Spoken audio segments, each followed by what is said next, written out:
ngwahize mwami magora kwiriba gatango mavome magora kwiriba maze nshira inyota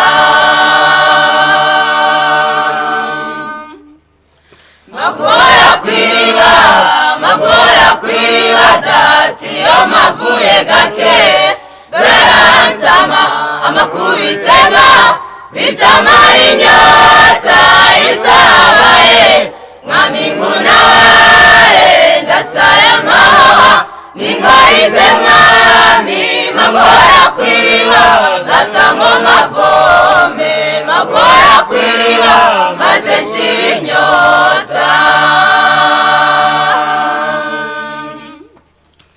ndibukurya munsi nkumenya imigambi yawe usanga nukushaka n'amahoro nagiriraga utari agaciro kabaga kwitwa uwawe urunamye runaniza umugenzi umubi yambonera ananiriwe munezeze zanjye buryazi neza soko nzima magura kwiriba ndibukurya munsi nkumenya imigambi yawe usaga nukushaka n'amahoro nagiriraga utari agaciro kabaga kwitwa uwawe urunamye runaniza umugenzi umubi yambonera ananiriwe munegenge zanjye buryazi neza soko nzima maguhora kwiriba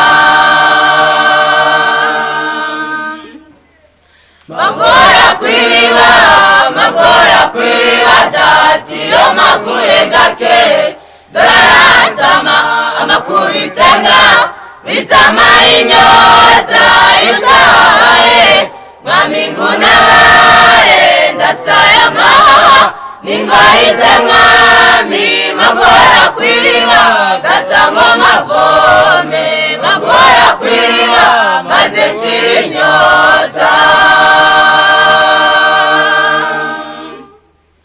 magora kwiriba dati yo mavuye gake daransama amakubitega bitamara inyota itahaye mwami ngunaware ndasaya nkaha ningwahize mwami magora kwiriba gatango mavome magora kwiriba maze nshira inyota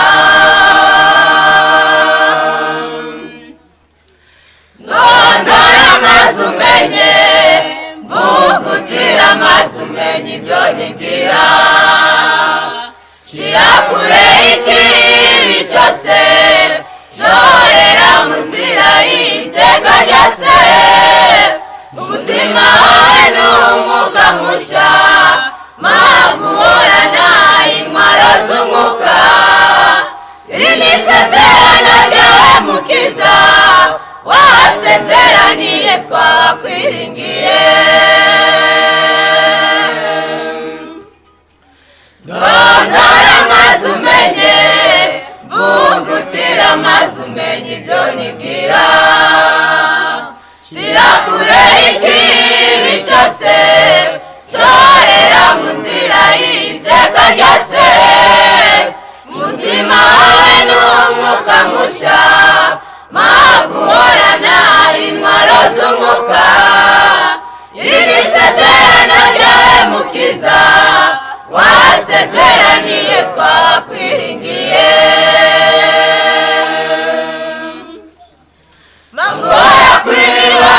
magora kwiriba dati yo mavuye gake daransama amakubitega bitamara inyota itabaye mwami ngunaware ndasaya nkaha ningwahize mwami magora kwiriba gatango mavome magora kwiriba maze nshira inyota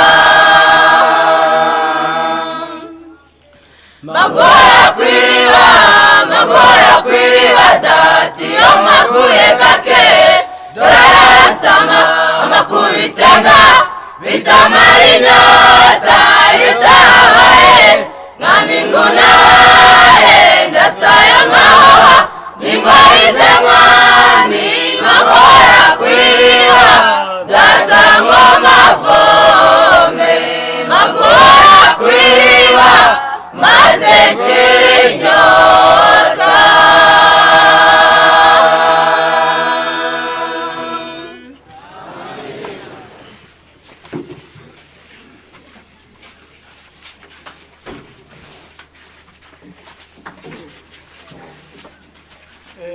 korali twahamagaye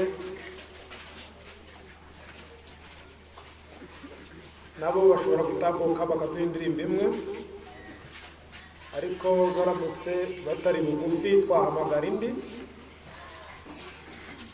aba baraza gukurikirwa na korali baraguma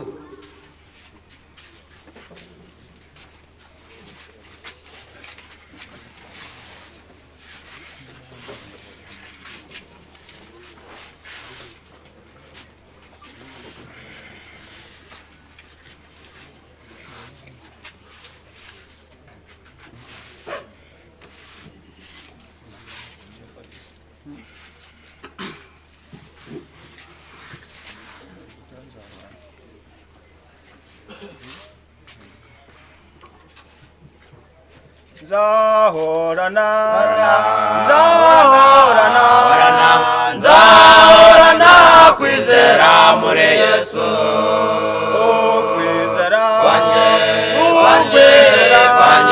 nzagura n'imyaka myinshi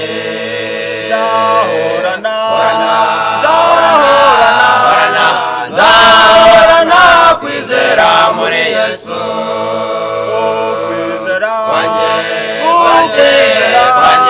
nzagura n'imyaka myinshi izuba ryaka imiyaga yose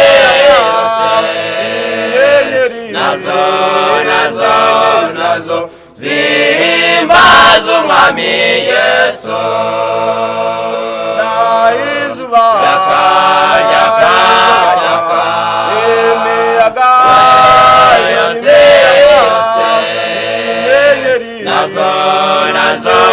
nazo zihimbaza umwami Yesu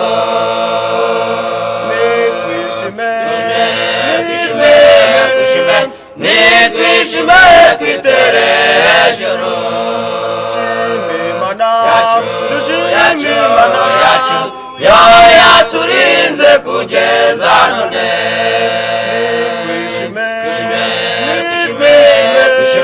nitwishime twitere hejuru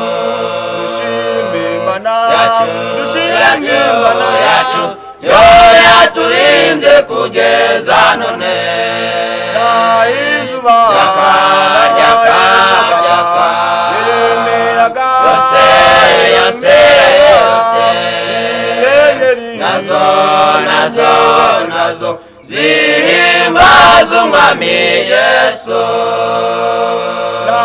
izuba ryaka imiyaga yose nazo zihimbaza umwami Yesu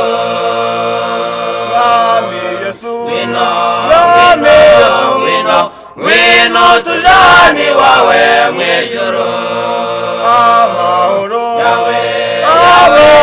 yawe tuzayabona wawe mwijuru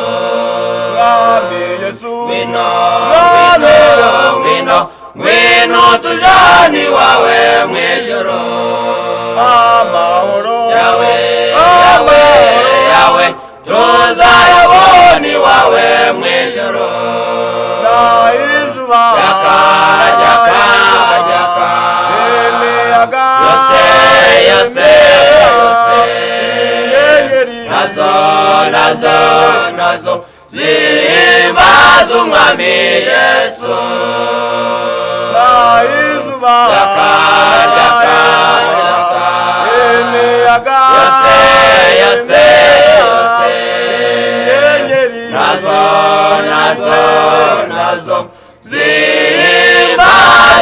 z'umwami Yesu.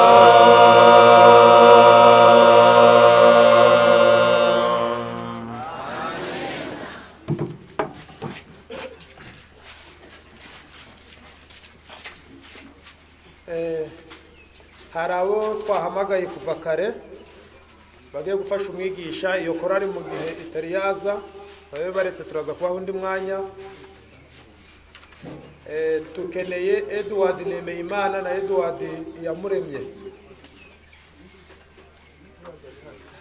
niba bamaze kuhagera ni karibu umwigisha twinjire mu cigisho. Indirimbo turaza gukomeza nazo mu wundi mwanya. Karibu.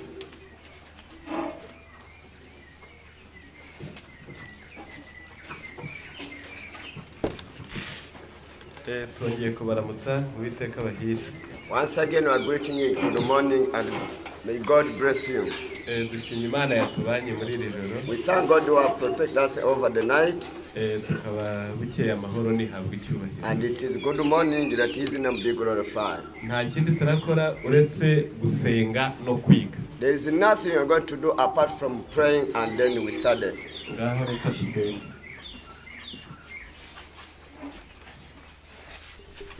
Turakoze muremye wacu, turaguhimbaje kuko wabanye natwe muri iri joro, habwa icyubahiro. Amen. Tugiye kwiga ijambo ryawe, bana natwe, kandi icyaha cyatugiriye nabi imitima bakahebwe, ushaka aho wahagika ibyera muri twebwe, ugiye guhishura uzadusagana imyiteguro tuzabe mu bwami bwawe. Wewe ubwawe uzaba abana bawe bagenze ingendo ndende zinabatwaye byinshi, ntukunde ko bahomba kabiri, ahubwo uyu munsi utwiyereke, tubisabye mu izina rya Yesu.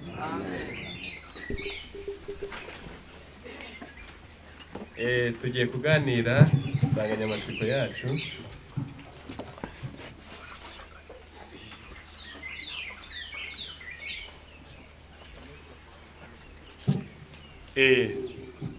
Twaza okubagambira bitwa nkomutwe gw'ebigambo ifu twaza kwegera hamwe.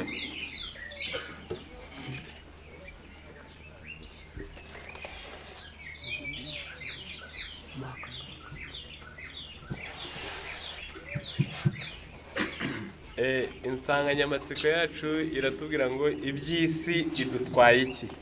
Omutwe gw'ebigambo ifu twaza kwegera hamwe nigwija kutugira ngo bitu ebyensi bitwineho kakwate ki.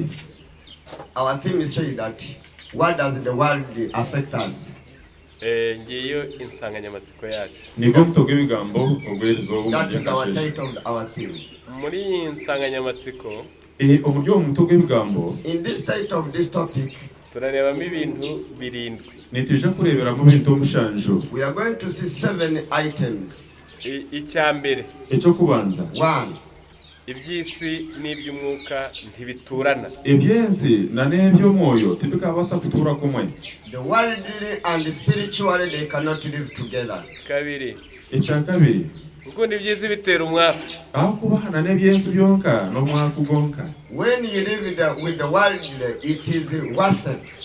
Gatatu, Cya kashatu, 3. gukunda iby'isi niyo ntandaro y'inzangano n'amashyari. okukunda ensi niyo nsibuko narashe obuzaruko bwihari nituma.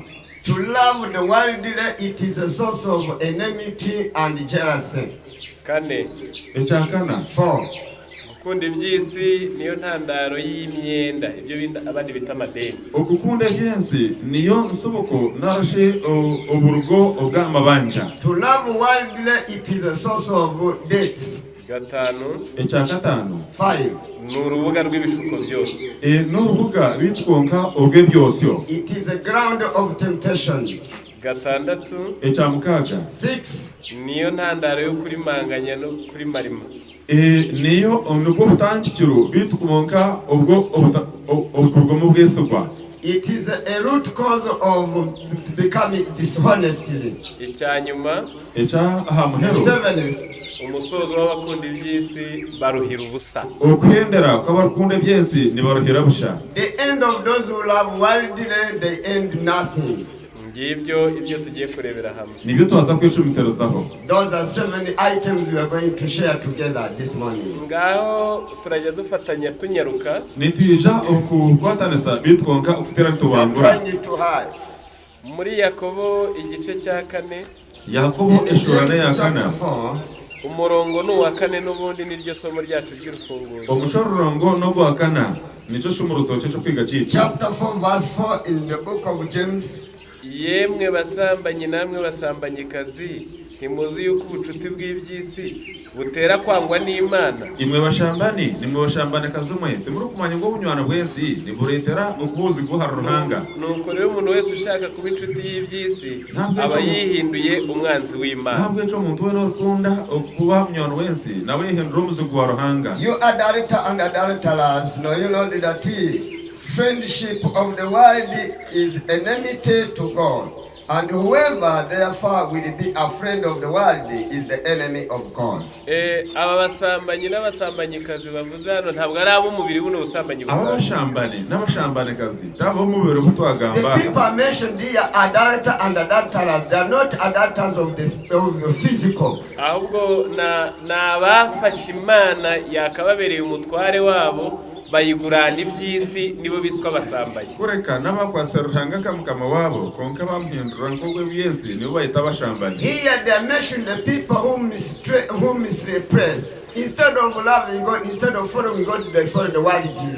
Abo nibo basambanyi bavuzwe muri uyu murongo. Ababono abashambani n'abashambanikazi. Those are adulterers and adulterers who are mentioned in this verse. Ngaho mu byumve rero ko gukunda ibyisi kwihindura inshuti y'ibyisi ubaye umwanzi w'Imana. Then okwehindura wense omnyana wense okendro omnyamukago w'ebyensi no wahinduka umuzigo wa Imana. Now here if you love world, you become friend of world, you become adulterer. Reka mbibutse ko gukunda ibyisi ntabwo ari ubwinshi bwabyo. Ntabwo ejo kunde byensi tokunde kuyanja yabyo. And to love world doesn't mean that you love all things of the world. Oya ntabwo ari byo. Ingaha. It is not like that. No kuvuga ngo ntabwo abakunda ibyisi tuzajya tureba bamwe bafite byinshi ngo kuba afite byinshi ngo ugakunda ibyisi. Ingaha tuje kuborebera harya bo ushanga batunjire byinje kuyanja ingaha twogwe to love world it doesn't mean that because you become rich you have many things that you love world. No, it's not like that. Ushobora no kugira n'agasitari kamwe k'ibijumba n'ibigori ukagahozaho umutima ntubuhoze ku Mana utunze amafuso 10 agahora mu murimo no mu by'Imana akaba adakunda ibyo. Kureka no bosa kushango irakasera kace nanga konko ukatuzaho umutima bitwo ko cishangoriya uyine motoke bya rori bitwo kakunzira umurimo kana turu umurimo gwa hanga. You may find you have a coat of the land, you love it, you follow it, you more than the one who has the fusos, have many battles, have many printed, but he serves God and even go to the work of God. Ukunda ibyisi n'uburyo bikubyimbyemo ntabwo ari ubwinshi bwa. Ukunda byensi no mu ringo go kushanga bikuzimbagariremo. To love worldly it is when it has expanded in your heart, that is the way you love it, the way you are interested in it. Ngaduhere ku ngingo ya mbere. Reka tutandikire akashocyo cyako kubanza. Now let us start with our first point. Ibyisi n'iby'umwuka ntabwo biturana. Ibyensi na nebyo moyo tibika basa kutura kumwe. Worldly and spiritually they can't live together. Abakorinto ba 2:4-16. Barha ya kabiri y'Abakorinto 2:16. 2 Corinthians chapter 4 verse 16. Aranditse ngo nicyo gituma tudacogora kandi nubwo umuntu wacu w'inyuma asaza umuntu wacu w'imbere ahora ahinduka mushya uko bukeye. Nicyo tutarakuruha kandi butosha kandi uwo umuntu witu owe inyuma arikura bitwo kuwo munda we takura nangwa. For which cause we faint not, but though of the outward of perish, yet the inward man is renewed day by day. Mpagaze hano ariko ngizwe na babiri. We ayemerera aha bitwonka arimo abantu babiri. He stands here but he has two people. Hari uw'inyuma, hariho umuntu w'inyuma, there is the outward, hari n'uw'imbere, kandi hariho na n'uw'umunda. There is the inward. Ariko muri uyu murongo icyo bagambiriye, kuko mu gihugu cy'urongo icyo bagenderera. But the aim of this verse, uwo muntu w'iby'umwuka, uwo muntu w'iby'umwuka w'imbere, uwo muntu w'iby'umwoyo, spiritually the inner person. Noneho n'inyuma mu kugubwa neza cyangwa se ibyo bita prosperity.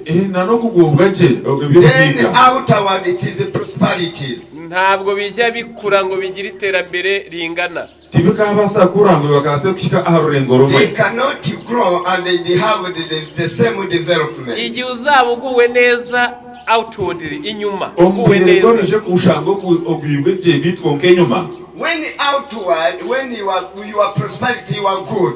Uzamenye ko iby'umwuka byo bibangamiwe. Deno manyangwe byarahange byo moyo bitwonka nibitambwikono. Immediately know that in the world, the spiritual, it is the thing, it is the small. None igihe uzabuguwe neza mu by'umwuka. Omubwerwa kuja kushanga ogwibite obitukongo byo moyo. When you feel happy, when you are very okay in the spiritual, amateraniro udasiba, okushange kungano takayosha, gathering you cannot miss, utakererwa, utakabasa kucererwa, mbese ibintu byose witabira, mbwene ikintu cyono shango cejumbiremo. in all matters of spiritual you are interested. Ibyawe bituma ugubwa neza mu mubiri bizaba byarabangamiwe. Ibyawe byo kushanga nibikora jo mubiri ni uja kushanga nibitambwikono. What you do in the physical, in the world, they will be thin, they will be small. Nibyo byanditse mu Bakolosayi, nibyo bihandikirwa mu cyabo cy'Abakolosayi. Those are what written in the book of Colossians. ngo tujye duhoza umutima ku biri hejuru,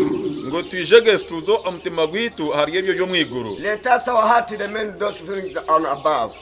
uri yuhanze amaso ibiri mu ijuru, kuba kufite umutima hariye byo mwiguru. If you upward look in heaven, ngamundebe na nkukunde ngiye ndareba mu ijuru gutya, reba uguku yakubasa kwimuzemisha karanzo mwiguru. Look at me, if I go while you think outside, I'm beholding outside. nkafata urugendo ariko ndi kureba mu ijuru. We akwatora urugendo bitwonka ayinamikizamisho mwiguru. If I walk while I walking upward, look.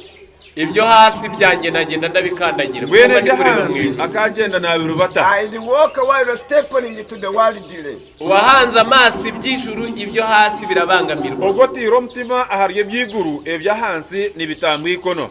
The one whose eyes is upward to the above, the worldly is becoming stable. mu gitabo cyitwa Abami n'Abahanuzi, umurye cyo kitabo pike In the PK, ni urupapuro rwa 59 peji 59 haranditse ngo nagira ati page 59, paragraph 3, it reads that in the midst of prosperity lacks danger. igihe uzabubona ugoswe no kugubwa neza, umuntu yeregoreje kushango yetorwire na no gubwa cye, uzamenye ko hejuru yawe akaga kavugiriza. umanye ngo higoro yawe akabini katire nduru. Throughout the ages, riches and honor have ever been attended with the peril of humanity and spirituality. mu bibinyejana byose byabayeho, mu bantu babereho mu byasha byone byabireho, mu bibinyejana byose byabayeho, mu bantu babereho mu byasha byona, icyubahiro n'ubukire byagiye biragerwaho gusa ari uko bitsembye kwiyoroshya n'iby'umwuka mu muntu. ekitinisa na no bugiga bikani biko konka bibande zo kucendeze byo mwoyo omumuntu. It is not the empty cup that we have difficulty in carrying. igikombe kibereye aho ntawe cyananira gutwara. nanka chikopo ecyurumo busha tino kikabasa okuremeso kutwara. It is the cup full to the brim that must be carefully balanced. ahubwo igikombe cyuzuye kandi gisendereye nicyo umuntu atwara bimuruhije agenda yigengesera. ureke chikopo ecyo cyijwiri bitwonke cyo ruceneneka nicyo rushanga umuntu ari kuremwa okutwara. Affliction and adversity may cause sorrow. ibitugora n'ibituburagiza ni iby'ukuri birababaza. ebintu ebiturabanisamo omu magaraga bitwonka nibyo busase. But it is prosperity that is most dangerous to spiritual life. ariko kugubwa neza mu by'umubiri nibyo biteye akaga gashishana ubuzima bw'iby'umwuka. kongo kushanga umuntu arjo mubiri nibyo byongo rushanga birabanesa amagara g'omuntu. Unless the human subject in his constant submission to the will of God, keretse gusa mwene muntu yiyemeje kuzahora agandukira Imana, oyihereho omuntu kushanga mutosha nayihonjera mukama. unless he is sanctified by the truth, keretse gusa yiyemeje kwemera kwezwa n'ukuri, shano omuntu oguku yakubasa kwehayo okwezubwa na namazuma. prosperity will surely arouse the nature inclination to the perception. naho ubundi nta kabuza kugubwa neza mu by'umubiri ntibibura kubyara ubwibone n'ubwirasi bwa kamere ya muntu kandi cyo mucumanye ngo okugubwa jomberi tibikabasa kurimesa okushanga no basa kwika umubwiye kuniki no mwepango hepfo baravuze ngo mu gikombe mucisha bugufi aho umuntu yishingikiriza ku Mana ni wari umutekano w'iby'umwuka ahansi batugera ngo omorahanga bitkonka urwo ubucurezi nirugonka rukubasa kutwisha arurengo rw'ibyomoyo arubanga in the valley of humility it's where you can get the full of spiritual ngaho niba mwumvise iyi nyandiko kumurabe mwahurira quotation age ndavuga mu gato in that quotation baravuze ngo mu bibinyejana byose byabayeho mbata babereho mu byasha ibyahingwireho in all ages ngo ubukire icyubahiro byagiye bigerwaho gusa aruko bitsembye iby'umwuka no kwiyoroshya ubugigya nane nkurakurana bikani bikamuntu bitwonka ibanza okwerekereza kimwe ebyo moyo people reach to the riches and honor when they was destroy humility and spirituality mbese ibi mu byumve ibe bintebi mu bihorere you hear this properly Imana turayishaka gorhanga tumetenga do we love God turayishaka mu ijuru dushaka kuzabayo omuhiguru nitwenda kugira ngo tuzeyo we want to go to heaven ariko no kwisi tukabaho tutari inyuma konkana no munsi twetenga ngo tubeho konka tutarya inyuma but even this world we don't want to be behind amazu meza amamodoka n'imirima minini nabyo turabishaka motoka nonje bizimbe birunje miseri mirunje tubyetenga good houses good land good cars we want them kandi ntawe bitabera kandi tiro muntu bitakabasa kikaho to eat noneho inyandiko idukuriye inzira ku murima kandi cyahandikirwe cyatwihera kahanda hakibira but scriptures has already put us on prayer bavuze ko ibyo bidashobora guturana kimwe kiboneka gitsembye kwiyoroshya n'iby'umwuka yatugambira ngo tubikabasa kutura hamwe kureka kimwe kibasa kubaho bwa nyuma yo kwerekereza kindi they cannot live together unless if you want to destroy another one mbese mbese ukabigira byombi waba ubaye wa mbere ku bisi yabaho wakubasa kutunga ibyo byo na byombirire byombiri n'ibyo mwoyo ukabwira umuntu wo kubanza umusiyoni you can have chance to have both you are the first in the world iby'isi n'iby'umwuka ntabwo bijya biturana iby'isi na n'ibyo mwoyo tibikabasha kutura kumwe and spirituality they cannot be together mu gitabo cy'abakozi babwiriza ubutumwa bwiza umuryejo stabo gospel workers 271 bibiri shanje nemwe 271 ndasoma iki kinyarwanda n'abashaka iki cyongereza bibiri nshanjo nemwe umuryeki konkoro jungu reka twishe tubarangire ni ikigisho cya 59 chapter 59 nahawe amabwiriza adasanzwe ku birebana n'abagabura bacu nkahebwa enanka amateka no bushonshoro cyendarashi engenderwaho cyukwate n'ababuruzi bitu I was given instruction concerning our ministers soma naho ngaho special instruction has been given me in the regard of our ministers ntibiri mu bushake bw'Imana kwabagabura baharanira kuba bakire ikiryo mu kwetenga kwa ruhango kushanga ababuruzi nabone bahayanara umucwate no bugiga it is not God's will that they should seek to be rich ntabwo bagomba kwishora mu mishinga y'isi kuko byatuma bananirwa gushyira imbaraga zabo mu kwita ku by'umwuka tebashemerere kwijombera umubikwatera na project zensa kubanice basa kubaremesa umukwasa kwereza ruhanga should not engage in the worldly enterprises, for this disqualifies them to give their best powers to spiritual things. Sinzi niba ibi bintu mubyumvise. Ibe binteye bitina banyu mwabyetegereza. I don't know whether you are following me. Ntibiri mu migambi y'Imana ko abagabura baharanira kuba bakire. Ibiryo mu kwetenga kwa rahango kushanga bahereza nabo shanga nibayahayanira umutwatira n'ibyo bugiga. It is not God's will that they should seek to be rich. Noneho igitumye tubura abakozi igitumye uvuga butumwa risubira inyuma nanone na abakozi b'Imana bashaka kuba bakire. Ekitwambiri ko no kushangana tuburwa ababuruzi tuburwe ntumwa no kushanga abahereza bitu nabo nibejumbira mu byo kusherura ibyo Why we are lacking messengers, why we are lacking evangelists, it's because they want to be rich in this world. Noneho mwumve ko bari kurwana intambara batazatsinda. Imana yamaze kubisinyaho ntibiri mu migambi yayo ko baharanira kuba bakire. Nabwo eco barene barwana urugamba rubatereje kusingura ko mukamara hanga kaza signinga ngu tukiryo mu kigenderwa cya Ruhanga okubaza kutunga ubwo bugigga. The battle they are fighting, they will never conquer it because it was not in God's will. Kino gitabo n'ubundi omuryo kitabo nambweno In the same book, wabwirwa n'iki ko arako kayira watoye ko guharanira kuba umukire kandi binyiranye n'umugambi w'Imana. wesho kachimanyara nkaye ko rucanga kakananka kahanda niko wazoro kugira ngo nokatorramo konka kitaryo mu kigenderwa cya Ruhanga. how will you recognize that you have chosen that way of becoming rich and yet you are opposing the God's will? 339 abagabura b'ijambo ry'Imana ntibashobora gukorera Imana umurimo wemewe kandi ngo bikorere umutwaro uremereye wo gukora ibijyanye n'inyungu zabo bwite. abahereza barahanga bakabasa kwikorera imigabo kwereza Ruhanga kana mwere ngo bakwatereho na nebyabo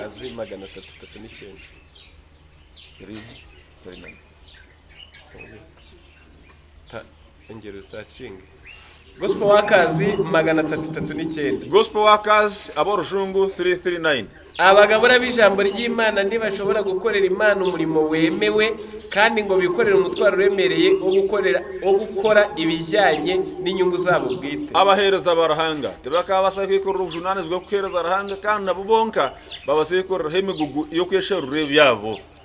They are saying that ministers cannot do acceptable work for God and at the same time carry the burdens of large personal businesses enterprises. Aya mahara kubiri y'iby'umuntu agamije yijimisha imyumvire y'iby'umwuka yabo y'iby'umwuka. Ebe binte bitari kutebana nibasa okutambiko no bihindukira rumwe ryo mwoyo byabo.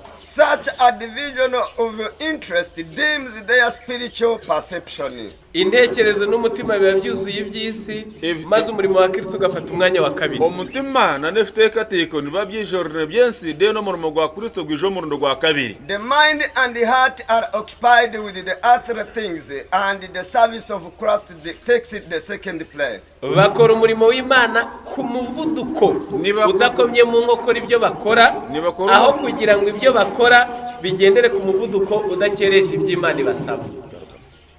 Bakora umurimo w'Imana ku muvuduko udakomye mu nkokora ibyo bakora. Nibakorera umurimo gwa Ruhanga bitwonko mu kutaragazo kwangu kandi kitari kutambikono umubiba kwisene bakora. They seek to shape their work for God by their circumstances instead of shaping circumstances to meet the demands of God. Aho kugira ngo bakora ibyo bakora omubwire bwo cyangwa basekora iwe kujunanizunga. Instead of doing their responsibility udakereje iby'Imana ibasaba. Konka aha speed bitwonka etari kutambikono ebyo Ruhanga ari kubashaba. Because the speed they are doing, they are not fulfilling the demands of God. Deka noneho tubisesengura. Deka tubaso kushanjura ibintu. Let us explain them. Umurimo w'Imana ugomba kugirwa nyambere mu buzima bwa Ruhanga gushemera kubo kubanza umagara go muntu wena. The cause of God, the work of God must be first in your enterprise. Imirimo yacu nayo irakenewe kandi igomba kuza ku mwanya wa kabiri. Konke mirimo yitu shemera kwijo mwanya gwa kabiri. Our own work is needed to be done, but it should be the second. Ariko igihe cyose umugabura w'ijambo ry'Imana avuga ngo nzabanza nkora n'utu mbone nje mu murimo hakabanza ibyo konko bwire bwo rushango muhereza wa Ruhanga najangu niza kumanza umuntu byote tuntu notu konko mu rwa Ruhanga nseyo bwanyuma bitwonkecho ingaha. Whenever a minister first said that I'm first going to arrange my things to be in ready, then I go to the work of God. That is in a danger. Uri gukorera hirya y'akarongo kandi urwo rugamba ntabwo uzarusoza. Noba no korere nyuma y'itsika kandi urwo rugamba toreje ku ruhendera. You are work beyond the line and yet you will never conquer that battle. Urasabwa kwipanga. Notekwa okwebarira. You need to plan yourself. Iby'Imana byose bikajya birabanza. Kandi byarahanga ureba ngo byabe yo kubanza. Spiritually must be the first. Ibyawe ukabiha akanya kandako. Kandi byawe byija omukanya nanka. Your enterprise give them just small time. Ibitari ibyo nawe uzaba uri muri ka karongo k'abatazanesha baharanira kuba bakine. Ibitari ibyo niwe noje kuba uryo mura inemwe y'aba bantu batarije kusingura. If not like that, you will be on the line. The people will never conquer this one. Ntabwo iby'umwuka n'iby'isi biturana. Ibyarahangana n'ebyensi tibikabaza kutura kumwe. So spiritually and worldly they cannot live together. Mu gitabo cyitwa guhamagarwa kwacu gukomeye umuryo cyo stabo our high calling ningo kweto kuhango n'urupapuro rw'193 1093 reka masoma ijambo rimwe reka turebe ibigambo we are going to read our high calling, 193. Ndasoma mpereye ahabanza. Ukutandikira aha paragraph yo kubanza. Kimwe mu byaranze cyane inyigisho za Kristo ni ugucyaha guhoraho kandi gukomeje icyaha cyo kwifuza ubutunzi. Kimwe omukutisa okwa Kristo kwa biroho no kukabukira omuchwate no mururu ogwebyo butunji. One marker feature in the teachings of Christ is the frequency and earnestness with which he rebuked the sin of covetousness and the point of our danger of worldly questions. Kandi Kristo yashyize ahabona kaga ko kurundanya iby'isi n'agakabyo mu gukunda inyungu. Kandi Kristo akateko muri muranga chwate no mu rugo kurundana ibintu nano kundenso kurengesereza. When he had and constantly occupied with the planning and the toiling of the accumulation of riches and the claim of gods and humanity are forgotten. Igihe intekerezo n'amaboko bihora bihugijwe no gutegura imishinga no gushebekera kurundanya ubutunzi, iby'Imana n'abantu bagukeneyeho biribagirana. Ombwere bwo rukushanga imikono nano mutima kununtukire omukurundane ebyensi bitwonke ebintu ushanga n'ibitambikono ebyo rahanga rukwetengaho. When the head and the hands are constantly occupied with the planning and toiling for the accumulation of riches, the claim of God and humanity are forgotten. Ariko se murabyumvise iby'Imana n'ibyo abantu bagushakaho iyo ugiye mu gushaka ubutunzi biribagirana. Ebyo rahanga rukwetengaho na nabantu ko rukushanga kununtukire omubyensi bitwonke ebyo nibyebwa. If you are planning or accumulating in the world today, what God needs from you, it will be forgotten. Amafaranga n'ay'agaciro kandi n'icyifuzo. Kandi sente nezo muhendo kandi zetengwa. Means is valuable and to be desirable. N'umugisha n'ubutunzi bw'agaciro iyo umuntu yakoresheje mu bwenge yitoza ntayakoreshe nabi. N'obutunji n'omugisha n'eco buguzo bwinji bitwonko muntu karkweza okubikoresa je. It is a blessing, a precious treasure, if used prudently, wisely, and not abused. Bitewe nuko abantu bapfa bafite imibiri, imitwe n'imitima bagomba kwitaho, konka abwo kugira ngo abantu ayone emitwe na nembere kandi ebibora kubasa kufitaho umutima na no kufaho. Since mortals have bodies and heads and hearts to be provided for, ubwo n'abana bacu n'abagore bacu n'imiryango yacu n'abakazi bitu n'abana bitu n'amakabitu, our children, our houses. Hari ibyo umubiri ugomba guteganirizwa kugira ngo umuntu abeho neza mu isi. Hino ryo muntu arikubasa kutebekana so magaraga niko ngabase kutura jo magaraga. Which people can provide so that they can live well. Ntibivuze ko asabwa kuba ku rugero rw'abisi, oya siko biri habe namba. Ntikiri kumanya sangwa abase kuba harengo rw'abensi ngaha. It is not mean that to proper position in the world. Ahubwo asabwa kuba imbaraga y'ikitegerezo cy'ibyiza. Kore karatenga kuba man neco kurebero kirungi je birungi. Not indeed, but to be influenced in the world for good. Ubukene n'ubuhanya ni bibi, ni ibyo gutinywa. Ubworo nanobworo runkunku n'ibintu bibi kandi byo kutinwa munonga. Want and poverty are evil to be dreaded. Ariko gusonza, kwambara ubusa, kuburaho kuba, kubura bakugirira impuhwe nabo witirirwa ndetse no kwicwa n'inzara nibyo wakifuza cyane aho kubambe hame rimwe ry'ukuri. Konke njara aho kutura abanywani abanyamikago nibyo shemero kuba nogerero okusinga okushangano yahanira ebyensi. But hunger and nakedness, lack of home, sympathy, or a name, and even starvation are more desirable than to sacrifice one principle of truth. Reka ukuri kwiteka ryose gukundwa akazwe kuko guhoraho. Reka maha inanke msinje yebero na biro ibase kundwa munonga. Let the eternal truth be cherished, for it is immortal. Nitukugira umugabane umwe wacu nta kabuza tuzabona ubwiza bw'iteka ryose n'ubutunzi buhoraho. Turabihindure amagabo go kubanzo magara geto nituyeja kongora ebyebero nebero. If we make it a part of us, we shall surely gain immortal glory and eternal riches. Niba Imana itaraguhaye ubushobozi bwo kuronka ubutunzi binyuze mu nzira yo gukiranuka no mu bunyangamugayo bwuzuye, ruhanga karabatara kwiro butunji konka birabire omubwesugwa nano obutinde ecurubukanwaho. If God has not given you the power to obtain means which perfect uprightness and integrity, none ubimenye ko itashatse kugira ubutunzi, ntabwo yeco cumanye ngo ruhanga tarateka tekera ngo base kugira ubwiga, then he never meant that you should have it. kandi bizakubera byiza kugandukira ubushake bwayo, kandi nibyeja kubera berunje okubasa kurubera okwetenga kwa ruhanga, and it is best for you for submit to the will of God. umuremyi uhoraho ni umutunzi w'ibintu byose, umuhanji uwebero nebero n'umutunji ubintu byona. The infinite creator is the possessor of all things.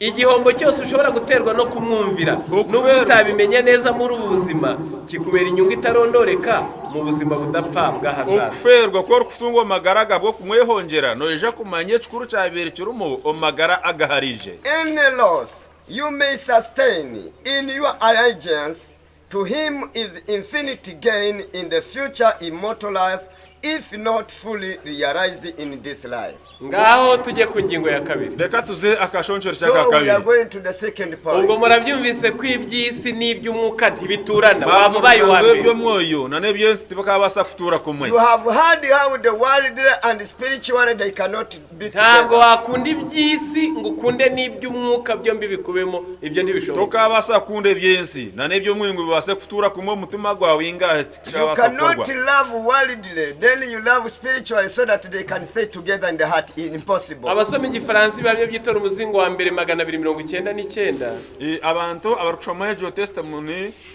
There is a quotation which is written in the testimonies in the French. baravuze ngo kuba uw'isi igice ugashaka no kuba uw'Imana igice bikugira uw'isi inshuro 99%. Bakashobora ngo kwindura ko warahange streka na no wense streka nibasa kwindura kimwe iga wastani. If you converted halfly, one part remain to the world, another part remain to God, you become worldly 99%.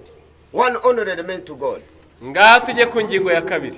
Akashonchereke akakabiri. Let us go to the second ukunda point. iby'isi ntibihira birimo umwaka. Okunde byensi tibirumo omugisha kureka harimo omukeno. There is no blessing of love in the world, but there is a curse. mu rwa mbere rwa Yohana 2:15 Yohana yo kubanze baroha 1 John 2:15 2:15. haranditse ngo ntimugakunde iby'isi mutarakunde byensi cyangwa ibiri mu isi, narashe bijoromo. umuntu nakunda iby'isi gukunda data wa twese ndi kuba kuri muri we. Umuntu arakunde ryense ukunda ishitwe ni kuba gufata kiryo mu ruwe. kiri mu isi cyose ari irari ry'umubiri, ari irari ry'amaso cyangwa kwibona ku by'ubugingo bidaturuka kuri data wa twese ahubwo bituruka mu isi.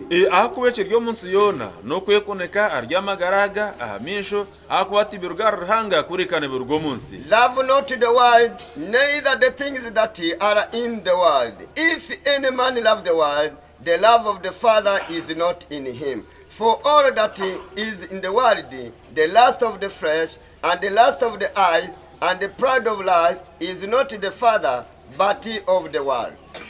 uyu murongo utweretse ko iby'isi atari y'amafaranga gusa. Ubwo mshororo ngogo tidwa kwakoreka ngo ebyensi te sente zonka. This verse is telling us that the world is not the money only. Mbese ibyo twifuza kureba, hari abakunda imipira, filime, biki, ibyo nabyo ni iby'isi. Nebe turukusikereza n'amisho gitu empira na n'ibindi za muziki byo na n'ibyensi. Those who like to go to watch football, those who want to go to watch the singers, all of those that worldly. Hari abambara ibigezweho ku tuntu twadutse, ibyo nabyo ni iby'isi. N'abantu barushanga nibejumba mu kujara ototunto to murembe ibishatukire na n'ibindi nkebyo nabyo ni iby'isi. Worldly also include the fashions where we put on the clothes which you put on with the fashions which are just coming immediately. ubwo aba basore mujya mubona ipantaro iri munsi y'ikibuno, ikarisa iri mu mugongo, ubwo nabo ngo ni iby'isi baba babonye. Nubwo rushanga abasigaza berjondo shange nanke mpari bazikurwereza yansi y'ikibuno ushanga bwa panti burya higuru egegero ryo no murembe n'egenzi. Our younger people that put on the trousers, but the underwear is up, then the trouser is down. That is what it did also.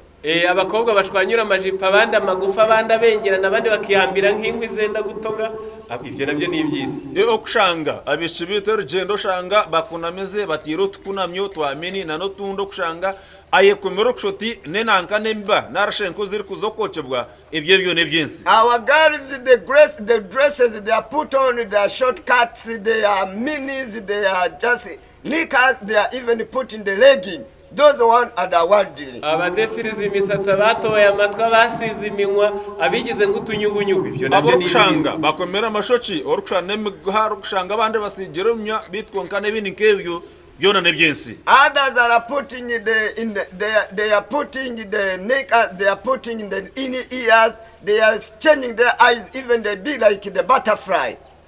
Abandi barambara amaboko nyina hoze mbona abasore gasanga amaboko yashyizemo ibintu mbese ibyo bintu manika ku maboko ko bitinjiza ngo numushinga ngo numuzinga wagitse bamushanga ibyo nabyo ni ibyisi. Abasigaze bakomera ibintu nanga orukushete ninke bihumi bitwonka kabitarye bihumi ngo niyo noja kutase njoki urwo bwoki biterye bintu ebyo ne byinshi. You find the people are dressing in the arm, they put many things as if they are putting beehives, as if they are going to get honey from it.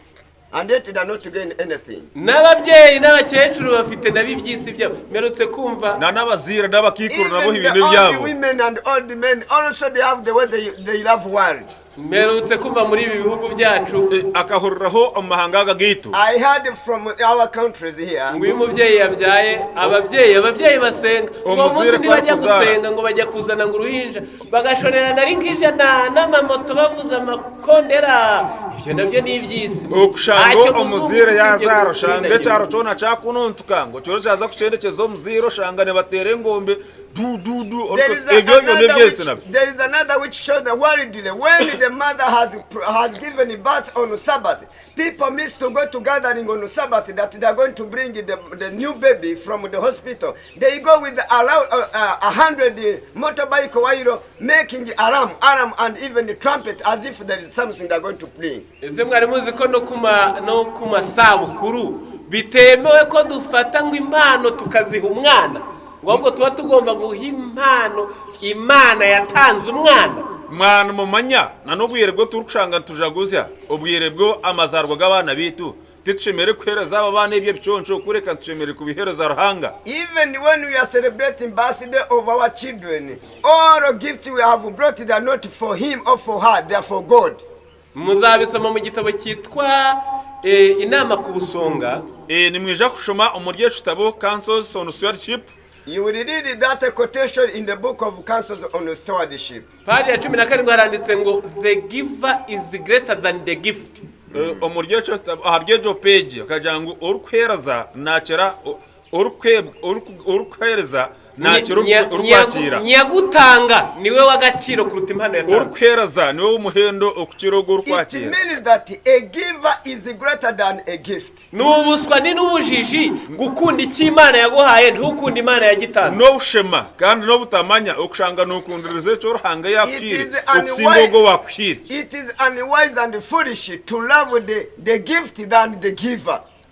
Mbese nawe byumve Imana iguhaye isambu niyo wigwa wunamye niwe horra ruhanga yakwereze cyubira nico siba oyinamemo. Even imagine God has given you land. Now instead of loving God you are loving that land which God. Imana iguhaye umugore n'abana nibo wiguzengurutse ngo ntabwo nzaza ngo umugore n'abana ngo ntabwo ruhanga kwira umwana akwire omukazi n'abana nibo kwisozinga no etorora ho tinyeti nkayija akwanyira omukazi n'abana. You have been serving God after giving your wife and the children. Now you start rotating in your wife and to your wife and your children instead of now going. Ibyo ntabwo ari icyaha gusa ni n'ubujiji ni icyaha gerekejwe n'akeso k'ubujiji. Ebyo tebi byonka kurekane cyo bitwonka cendekerezibwe no butamanya. That is not only a sin, it is a sin which is covered by the motor of the foolishness. Mu gitabo cyitwa guhamagara kwacu gukomeye umuryeje kitabo our high calling urupapuro rwa 339 bishatu ashatu na mwenda nta mugisha uri mu gukunda iby'isi hariho mugisha omukubasa kunde There iby'isi. is no blessing of loving worldly. Ndasoma paragrafi ya 2 A.2 nimushake muhere ku ya mbere mwenda butandikire aha point 1 Mose yabayeho nk'ureba bitaboneka. Musa akabaho kureba ibintu bitakurebeka. Moses lived as seeing him who is not invisible. Kandi yatekereje ko gutuka wamuhora Kristo ari ubutunzi burutu bw'abanyegiputa babitse bwose. Kandi akatekateka kujumogo bimutora Kristo ko ryitungo rikushira eryo Ministerial. And was therefore able to count the unapproachable of Christ greater riches than the treasures of Egypt. Iyaba abantu babagaho muri ubwo buryo twakabonye mu maso habo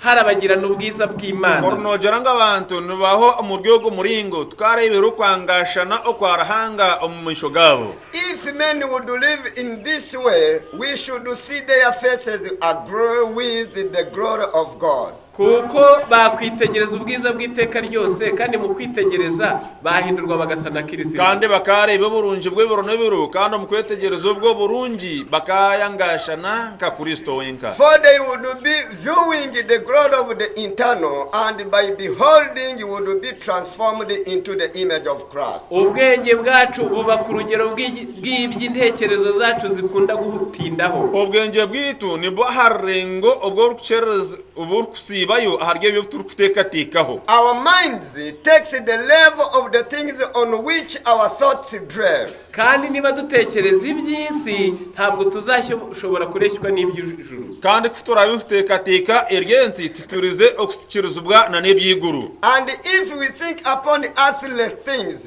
we shall fail to take the impress of that which is in heavenly. Twabonera imigisha myinshi mu kwitegereza imbabazi ubugira neza n'urukundo rw'Imana. Twatungera umuca mu kwitegereza burunji ukunda n'imbabazi zarahanga. We should be greatly benefited by the interpreting the masses goodness and love of God. Ariko tuzahura n'igihombo gikomeye cyane kubwo gutindagira ku by'isi kandi by'igihe gito. Kungana tuja kuvuga no kuferwa kwangwa kushangana tsibayo abo kucerererwa na nebyenso kutekatikaho. But we sustain great loss by dwelling upon those things which are earthly and temporary. Tuzaba twemereye agahinda maganya n'ibituburagiza kujyana intekerezo zacu mu isi. Nituja kuba tuyihereyo nano okusibyeyo ibitekateko byito umukutonzya kushangana tutererwa ahabyense birikwaho. We allow sorrows and care and perplexity to attract our minds to earth. Bidutere gutubura ibibazo bito tubinganye n'umusozi muremure cyane. Bibase tubase okanyise bitekateko kandi base kwingana nko mugongo muhango. And we magnify a molehill into a mountain. Iby'isi ntabwo bikwiriye kwigarurira intekerezo zacu kugeza ubwo ibitekerezo byacu byirundurira mu isi no mu by'isi. Ebyensi tibishemere kutwara bitekateko byito kushange bitekateko byito bikununtukire omubyensi. Temporal things are not to engross our minds until our thoughts are entirely of the earthly and the earthly. Tugomba kwigisha kumenyereza no gutoza intekerezo kugira ngo tubashe gutekereza nk'ab'ijuru twibanda ku bitaboneka by'iteka ryose. Biboneshwa amaso y'umwuka. Shemerere kwegesa kandi tukatekateka no kumanyiriza bitekateko byito kutuza ahari byo byiguru. We are to train, discipline and educate the minds to that we think in heavenly channels, that we may dwell on things unseen and internal, which will discern by spiritual vision. Iyo abantu bakomeje guhanga amaso iby'isi, abantu kubara kugenda umisho kufite umutima aharyesi. When people contemplate to think about earthly, Imana bakayiha umwanya wa ntawo. Deno ruhanga bamuhereza akira nanka katari entachimazire. They give a little time to God. Nta mugisha urimo. Tyaramo umugisha. There is no blessing. Mu gitabo cy'Ihamya by'Itorero umuzingo wa 4, testimony z'ivore ya 400. Page 484, page 284 haranditse ngo nagira ati Testimony book 4 page 484. It reads that there are many who urge that they cannot do more to God's cause than they now do. Ngo hari abantu bakomeje kwiteteshwa. hariho abantu abagumira omutesi bwabo Wababwira ngo bajye mu murimo bitange bazana ibyabo batanga igihe ngo bakavuga ngo ntacyo twakora mu murimo w'Imana kirenze icyo dukora, kurenzaho ntibishoboka. oco bagira uti muzomoromo muhereze byanyu basekora umurimo nabo bagarukamone bajya bati kina kintu tukabasa gukora ecyingira harye cyo tukora. When you send people to go to the God's cause, they said we cannot do beyond what we have done. What we have done is enough. Now, but they do not give according. Bakoresheje kugabanya ubutunzi bwazo ngo bureshye